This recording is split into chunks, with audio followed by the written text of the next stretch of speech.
Aloha, Jennifer here. I'm going to show you how to make those vegan, gluten-free cookies that I bring to class a lot. It's really easy. If you have a food processor is essential for this process, makes it so fast and easy. This one I got at our Costco for less than $200. So they're not that expensive and they're a worthwhile investment. So Cuisinart, and you want to have your S blade in the Cuisinart. It's the standard blade that it comes with. It doesn't have to be a Cuisinart, a food processor. All right, so the first thing we do is we take coconut oil as the oil. I have mine in my little blue jar, but this is the coconut oil that you want to look for. Again, really good price at Costco. Kind of a big, cumbersome jar here, but you can decant into smaller jars like I do, easier to handle. Okay, so the first thing you want to do, get out your measuring. You want about half a cup of coconut oil. And all of these wet ingredients, you're just piling into the Cuisinart. And it's a sign that Maui winter is here. My coconut oil is not liquidy anymore. So I'm going to spoon it into the measuring cup. So there we've got half a cup-ish, a little less of coconut oil. You want to make sure your hands are clean because this kind of thing, scraping with the finger and pulling across the edge of the Cuisinart, that's a really smart way to clean out your measuring tools. All right, so about half a cup of coconut oil. All right. And then your sugar, coconut sugar. This is Nutiva coconut sugar, also sold at our local Costco for $9 for a 4-pound bag. That's an amazing price. Okay, so you want a cup of, I'm going to use my other half cup measure. So you want a cup of coconut sugar. So I'm going to do 2 half cups. All right, there's 1. There is 2.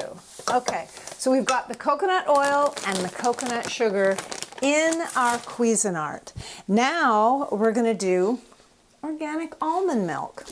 Shake it up, and you need 1/3 of a cup of almond milk. 1/3 of a cup of almond milk. And pour that in, set that aside. Now, lemon juice. Here's a Maui lemon, right? So the juice of half of a big lemon. You want it to be around 1/4 cup. So you don't want the seeds to fall in. They're bitter and hard to fish out. They're slippery like little fish. So you want to have a strainer and just squeeze the lemon juice. You don't have to be exact with the lemon juice. Make sure it's, at least 2 good tablespoons. So squeezing it through, it's catching all the seeds. And then you can give it a little bit of a bang. I'm going to put this in my compost bowl. All right, so we've got almond milk, lemon juice, coconut oil, coconut sugar. Now, the thing that sort of replaces the eggs this is golden flax meal. Golden flax meal, and you put in about 2 tablespoons. It doesn't have to be exact. I'm just going to shake in and eyeball it. About 2 tablespoons of golden flax meal. When that hits liquid, it congeals a bit, almost like egg whites, and creates a binding. And here we've got medjool dates, also a wonderful Costco item. So I'm going to take 3 of these because they have a certain gooiness. They also are very high in potassium, way higher than bananas. So dates, you just squeeze them open, take out the hard pit, drop it in. I'm going to do that with 3 dates. Squeeze it open, take out the pit. Sometimes there's a little hard cap called the sepal. You want to make sure that comes off too. All right, so pinching. Yeah, so there's the sepal. See that little top? Don't want that to get into the batter either. Okay, So we've got 3 dates and our golden flaxseed meal, almond milk, coconut sugar, coconut oil. We're almost ready to blend. What we're going to make in this video, and you can add, you can make chocolate chip, you can make white chocolate chip macadamia nut. We're going to do oatmeal cranberry with some hemp seeds, which have a nice sweet nutty flavor. But that's in the dry ingredients. Right now we're in the wet and gooey. And we've got 2 more things to add that are special to this recipe: vanilla and cinnamon. All right, vanilla and cinnamon, also very good prices at Costco. All right, so your cinnamon, you get to eyeball it, about a teaspoon. I've done this for so many years, I can eyeball it. That's good cinnamon. And then your, ooh, this is a new one, your new vanilla. You can just do a couple of capfuls. That's going to be like 2 teaspoons of vanilla. All right, now we're ready to go. So you put your top on. It's going to be loud, so I'm going to cut this part out of the video. But you want to blend it until it looks like it's all one texture and mixed very well. Okay, in between the mixing, stop at least once, and you want to use a rubber spatula. Get a rigid one, not super floppy. This one, see how thick it is? I've had this one for years. Works great. So you want to scrape the edges. I'm just going round and round, scraping the cylinder. And then I'm going to get even into the batter and scrape. I kind of catch on the blade, but that's okay. And then scrape off and go for one more quick blend. All right. So now we're done with the wet and it's time for the dry, which is super easy. You get your bowl out. You get your strainer out. Bowl and strainer. Put the strainer on the bowl. Now you have your Pamela's gluten-free, non-dairy, whole grain flour. Pamela's. She has, I think, 3 different mixes that are gluten-free and vegan. One's a blue bag, that's the artisan bread mix. This is yellow bread, general bread mix. Okay, so you want, for this recipe, 2 cups of flour. Now I've got a ½ cup measure, so I'm going to go 4 ½ cups, right? 1, 2, I'm just shaking it to get it even, 3, 4. Okay.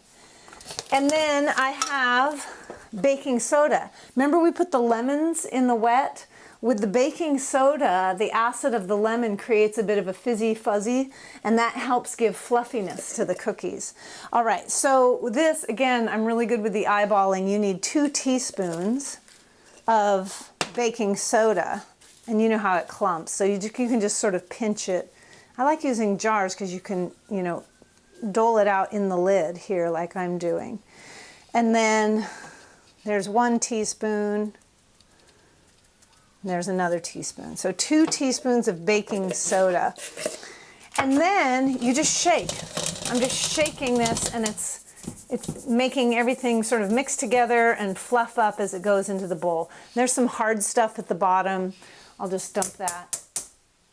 All right, so now this is what it looks like in the bowl. It's just your fluffed up flour with your baking soda. All right, now we're ready to mix the wet into the dry. Now this is an interesting part because when you pull the S-blade out, there's a bunch of goo on it. You don't want to lose that, so turn it to the side and then give it a couple of taps to drain it off. Yeah, and put it in the sink.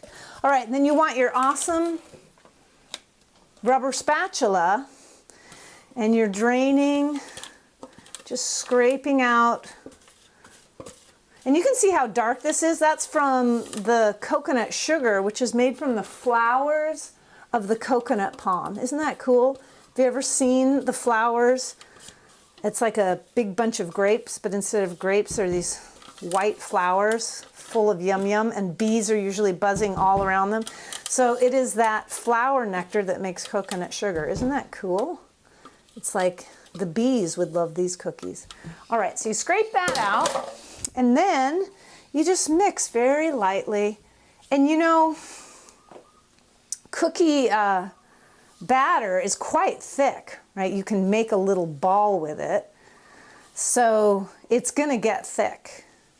And it looks like it's thickening up just perfectly. And before it's all the way mixed, I add the little fun things.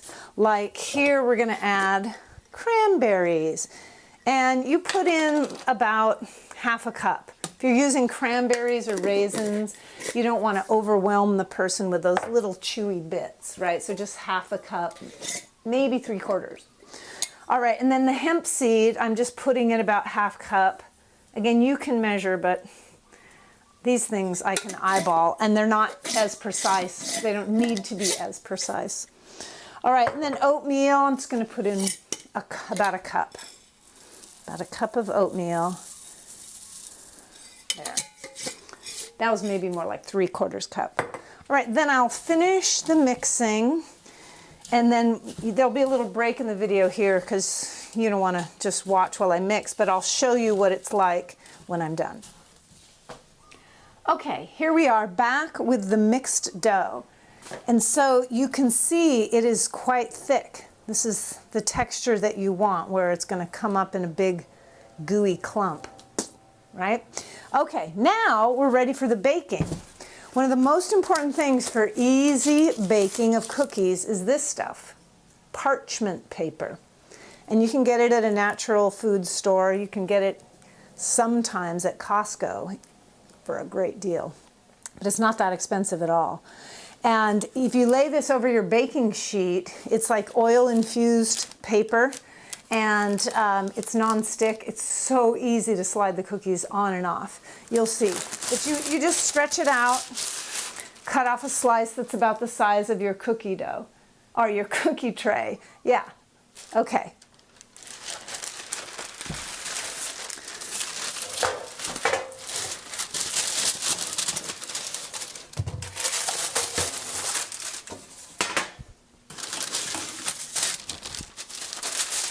So here I'm cutting the parchment paper to go on the cookie tray. And now you're going to turn your oven on to 350. And while that's preheating, we'll fill the cookie trays with cookies. And I'll show you how to make a really pretty, well-formed cookie. So you just take 2 teaspoons to dole out the cookies. And I scrape the side of the bowl. So there's my size of the cookie, the second spoon. You know this technique from when you were a kid. So scrape and drop. And then there'll be a break in the film here because you don't want to watch me scrape and drop 12 cookies. You got the idea. Okay, so here we are back with 12 cookies on the tray. And you can see they're sort of uneven blobs of cookie dough. Nothing wrong with that. You could even bake them like this. But to make a really pretty cookie, it's easy and kind of fun. You got to get your hands really wet. So I'm going to go to the sink, wash my hands, and then keep them really drippy wet hands. Lightly pick up a ball of cookie dough and just roll it into a ball and drop it. Rolly, rolly, rolly, drop.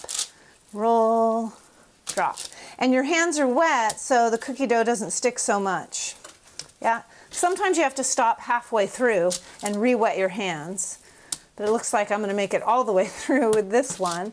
So just making these nice even spheres.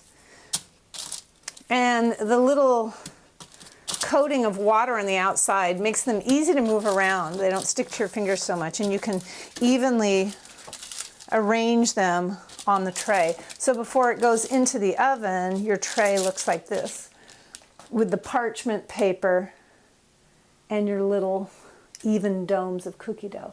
All right, let's put them in the oven and see what happens. I'll show you when they come out. Okay, we're back and we're ready to take the first batch of cookies out of the oven.